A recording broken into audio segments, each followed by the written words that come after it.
Restoring the Torah, the Creation Story, A New Theory by Travis Wayne Goodsell. The First Day.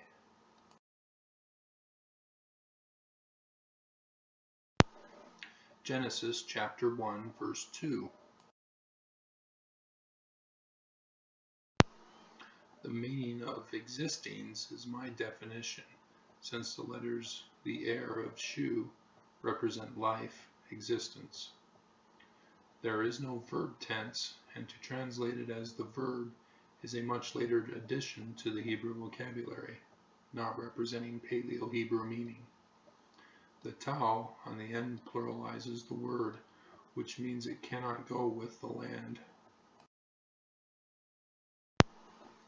These three words go with the word existings, so without a verb, an understood verb of is inserted.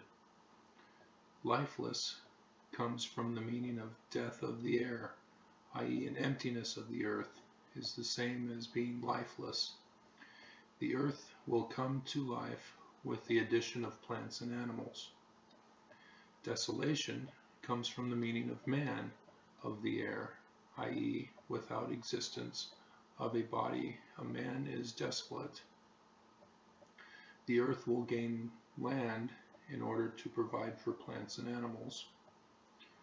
Darkness is composed of shek, meaning celestial phenomenon, with ket referring to the sky.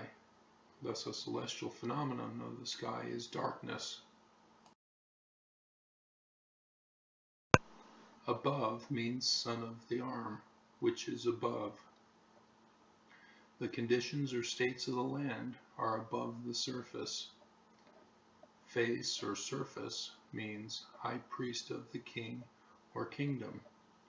This reveals a cultural practice of the ancients in that the high priest, if a separate individual, is in the presence, the face, of the king. The deep is composed of ham, meaning murmur, growl, or roar, with death as a determinative. Thus the death of noise. This is Egyptian is the primordial waters called the Nun. All is silent.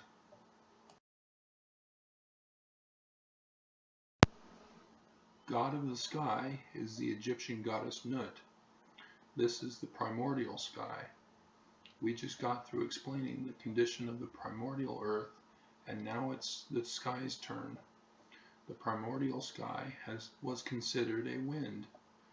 The definition of a spirit is a later addition to the Hebrew vocabulary and is believed to represent the characteristics of wind. As indicated in the first verse, the intelligences must be involved in the creation, and here we see it is their wind that exists on the sky. Brooding is an uncharacteristic Paleo-Hebrew word, so breaking it down reveals the true word meanings. Paleo-Hebrew was written as one continuous text, no spaces. Therefore, it is easy to see the mistake by those removed from a text from about 1,000 plus years. From a spacious wind is the correct translation describing the wind of the intelligences. Waters is used in place of the deep.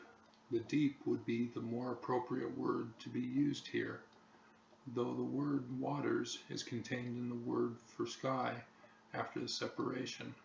So the author is probably trying to remind us of this upcoming event. This whole sentence is a condition of the Nile River right after the annual flood, and not to be considered our earth and its creation process. The Earth's process of creation starts with the explosion of a supernova, then the rock parts join together like potter's clay as they circle a sun, creating a lava planet. Then the lava cools to form a crust layer. Then water pools up, creating islands. Then the water freezes and the planet goes through an ice age. Then the ice melts and vegetation grows on the land. The creation story, therefore, instead follows the Egyptian Nile flooding story from the pyramid text.